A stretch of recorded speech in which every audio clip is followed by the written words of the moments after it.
ತುಮಕೂರು ಜಿಲ್ಲೆ ಕೊರಟಗೆರೆ ತಾಲೂಕಿನ Mahalakshmi charitable trust ನಿರ್ಮಿಸಿರುವ ಮಹಾಲಕ್ಷ್ಮಿ ದೇವಸ್ಥಾನದ ಸಹಕಾರ ನೂತನ ದಾಸೋಹ ನಿಲಯ ಹಾಗೂ ನವೀಕೃತ ಕಲ್ಯಾಣ ಮಂಟಪದ ಉದ್ಘಾಟನೆಯನ್ನು ನಿನ್ನೆ ಕೇಂದ್ರ ಸಚಿವ ವಿ ಸೋಮಣ್ಣ ಉದ್ಘಾಟಿಸಿದರು. ಕಾರ್ಯಕ್ರಮದಲ್ಲಿ ಗೊರವನಹಳ್ಳಿ ಮಹಾಲಕ್ಷ್ಮಿ ದೇವಾಲಯದ ಪದಾಧಿಕಾರಿಗಳು ಹಾಗೂ ಗ್ರಾಮಸ್ಥರು ಭಾಗಿಯಾಗಿದ್ದರು.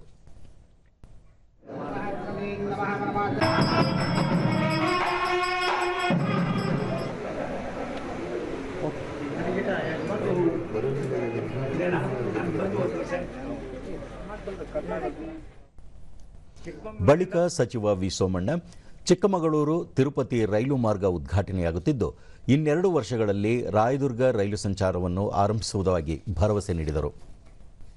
ಟ್ರೈನು ಕೂಡ ನಿಮ್ಮೂರಿಗೆ ಬರ್ತಾರೆ. ಅದಲ್ಲದೆ ತುಮಕೂರು ಜಿಲ್ಲೆಗೆ ರಾಯದುರ್ಗದ ಟ್ರೈನನ್ನು ಕೂಡ 2 ವರ್ಷದಲ್ಲಿ ಅದನ್ನು ಕೂಡ ಮುಗಿಸ್ತಾ ಇದ್ದೀವಿ. ಮೋಸ್ಟ್ಲಿ ಈ ವಾರದಲ್ಲೇ ಮುಂದಿನ ವಾರದಲ್ಲೇ ಬಂದು ಅದೆಲ್ಲವನ್ನು ಕೂಡ ಲೈನ್ ಮಾಡೋದಕ್ಕೆ ಇವಾಗ 2-3 ಕಡೆ ಇನ್ನೊಂದು 78 ಕಿಲೋಮೀಟರ್ ಲೈನ್ ಆಗಬೇಕಾಗಿದೆ. ಅದನ್ನೆಲ್ಲವನ್ನು ಕೂಡ ಮುಗಿಸತಕ್ಕಂಥ ಕೆಲಸ ಮಾಡ್ತೀವಿ.